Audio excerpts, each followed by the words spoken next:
Welcome to Rustbuster's installation guide for Toyota's 1996 to 2002 4Runner. Before we begin, if you're uncomfortable with any of the processes listed in this guide, we strongly suggest you seek the work of a professional. Ensure you have all the tools and utilities listed and that you're following all the manufacturer's safety precautions during use. Step 1. Disconnect your vehicle's battery and inspect for potential fire hazards such as leaking fuel lines and engine components. Prepare or remove these before starting. Finally, clear the work area of any safety hazards. Step 2. Remove the bed mount from the rear section. Hold the part up to the frame and mark its coverage. Step 3. Pull the part up to the frame and mark its coverage.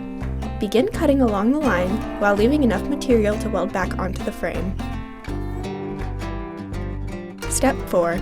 After grinding down the surface free of dust and debris, coat the frame with a weldable primer to prevent further corrosion. Step 5. Put the part into place and secure it with C-clamps. Weld the part into place, followed by painting the part with primer. Finally, install your body mount, and you're done!